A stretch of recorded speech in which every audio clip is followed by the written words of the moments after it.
Welcome. My name is Sarah. I have my master's degree in positive psychology. I consider my area of expertise helping people to live in a way that feels most meaningful and most fulfilling to them, and sort of tuning out the noise of what other people want them to do or what they believe that they're supposed to do in order to tune in with what really matters to them. So the ICF defines coaching as partnering with clients in a thought-provoking and creative process that inspires them to maximize their personal and professional potential. I'll share with you a personal story about why that is so important and essential to being an effective coach. So I have my master's in positive psychology. I have a life coaching practice. I started my life coaching practice just after finishing my master's degree, so I did not yet have a coaching certification. And I feel that I'm sort of surrounded by people who are in this type of profession, right? People who are psychologists, people who are coaches, people who are therapists. So I have a lot of exposure to the opportunity to receive coaching, right? Or to receive therapy. I knew that I wanted to be a coach because I knew that I wanted to help people tap in to all of the meaning and all of the fulfillment and all of the depth and richness that life has to offer. However, what I was finding is that I did not like to be coached, right? Like when people would offer me coaching or when people would try to coach me or when I would work with a coach, I was very resistant and I really didn't respond well. And I started to like push it away and say, you know what, I'm gonna be a coach, but I'm not gonna have a coach, which is kind of odd, right?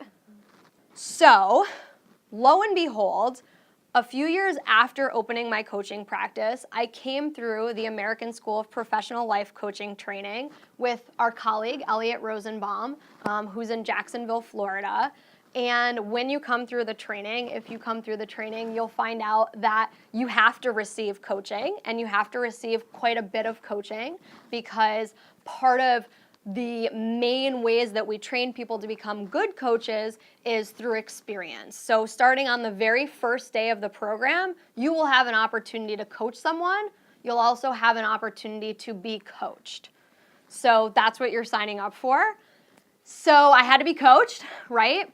And most of the people who were in the training with Michelle and I had no background in psychology, did not have a certificate in coaching, were not professional social workers or therapists. This was their first time ever doing something like this. And what I experienced was that those were the best coaching sessions that I had ever had in my whole life. And I got a lot of value out of them. And I was able to see what coaching is supposed to do and supposed to be. And can anybody guess what the difference was between my coaching sessions in the program with people who had no experience versus my coaching sessions with friends and colleagues and professors who were very experienced and, you know, had been coaching and doing therapy for years? What was the difference? The main difference was that what we teach in our program is how to be a good listener, and the foundational belief that your client is the expert on themselves. You are not the expert on your client. And in the end of the day, the reason why that matters is because when we figure out how to help ourselves, that solution sticks, we believe in it, we move forward with it, and it works for us and makes a lasting difference in our lives. And the first question that I want to ask you guys in learning how to create a thinking environment is what are some of the ways that you think it might be important to establish trust with somebody? So one of the traps that people fall into in trying to establish trust, sort of similar to what I was sharing about the thinking environment and my bad experiences with coaching, are that people try to facilitate trust by showing their expertise, their qualification, and their experience. So a coach may often fall into a trap of basically spending the first session trying to show off. And ultimately, that does not feel great to the client. And it may make the client think like, oh, this person is really experienced. This person is very impressive, but it doesn't make the client feel safe with you. So feeling safe is one of the most important things that is going to be necessary in order for your client to have a thinking environment and be able to think out loud with you. And what you're really trying to do is create a space that is so conducive to thinking that your client is able to think through things that they have not been able to think through on their own. And that's where the real value of coaching comes in. I come into a session and I start talking about something. Am I sharing that so that my coach can react to that or give me advice about that? Yes or no? Why am I sharing that? I'm sharing that so that I can do some thinking about that. My expectation is that my coach is going to provide me with a thinking environment. And so whatever I share, I'm sharing it so that I can do some thinking about the thing that I shared. We are going to teach you guys how to utilize in your coaching sessions the second level of listening. And just looking back at the graph on the first page of your handout, what's the second level of listening? Waiting, right?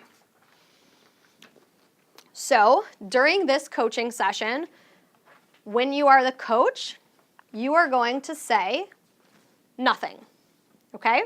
So this is called silent coaching. One simple thing that you can do in terms of your body language is to look at your client, even if they're not looking at you. What you will find is that most of the time when somebody is thinking, they cannot make eye contact with you. So your client will be looking everywhere. Your client will probably be looking out the window most of the time. They still need you to look at them because that, just as you shared, is what allows them to keep thinking. And even though it seems like they don't even know you're there, when you look away, they sense it. And just as the two of you shared, it's like their mind goes blank, right? And they no longer have that thinking environment and their thinking is sort of halted. So that's one simple thing that we can do in terms of body language is just keep our eyes on the client. The third level is called mirroring, and that is what some of you already, I think the two of you already expressed earlier that you were using mirroring. So mirroring is exactly what it sounds like. It's basically just reflecting back exactly what your client shared with you. How do you know what to reflect back? You don't have to paraphrase. You can if you need to, but if you can spit back exactly what their client said, that will feel good to them. My colleague Michelle does this training with therapists, and what she found is that when we teach mirroring to the therapist, they are afraid that if they mirror exactly what their client said, that it will feel patronizing. And so what they do instead is they say, well, what I heard you say was this, and then they put it into their own words. And later, when the training was done, Michelle checked in with both the client and the therapist, and what she found is that the clients reported that when the therapist regurgitated exactly what they said, that felt good, and everything else felt patronizing. It felt like they were trying to put a better spin, better words, sort of put it into something nicer that makes more sense versus just saying exactly what the client said. So don't be afraid to use their words. If you don't know their words, you can always check in. A good thing to say at the end of mirroring was, did I get that right? And then your client can correct you. I am going to teach you a positive psychology exercise. So a time when this went really well. Okay? Can everybody sort of already start to think about something for whatever their focus is? Great. And then I'm going to ask you, how did you contribute? to that thing going well in that experience. Then I'm going to ask, how did your environment contribute?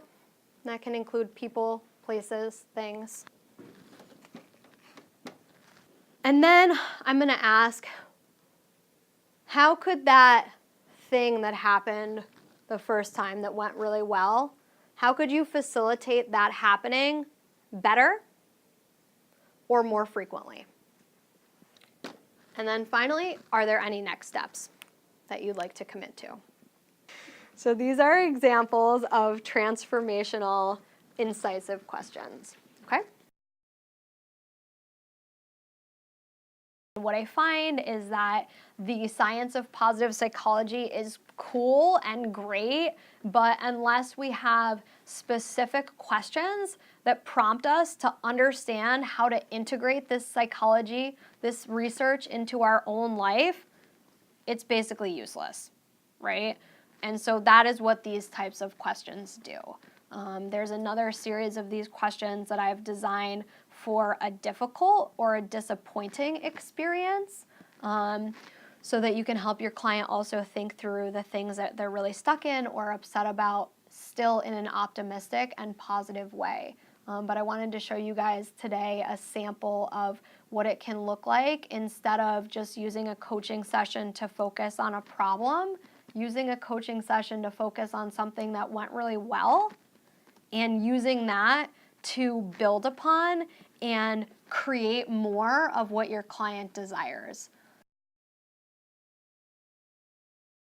We'll also teach what is a really advanced coaching skill, which is helping your clients to navigate their emotions.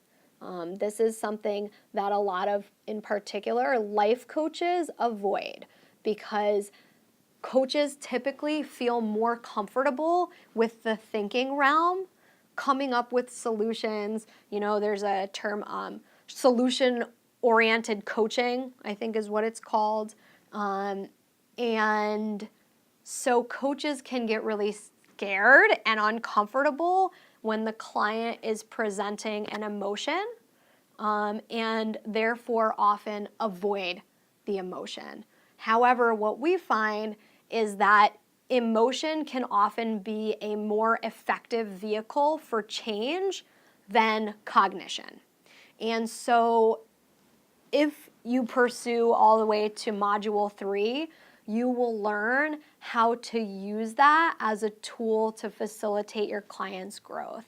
And often the emotion is the thing that when we've tried everything else, it's the thing that's still left that's keeping us stuck. And so the ability to address the emotion, to create space for your client's emotion, and to give them structure to navigate that emotion is what can take your coaching to sort of the highest level, and really allow you to not just create a space for your client to think and come up with their best solutions, but also create space to navigate and move through emotion that may be keeping them stuck where they are.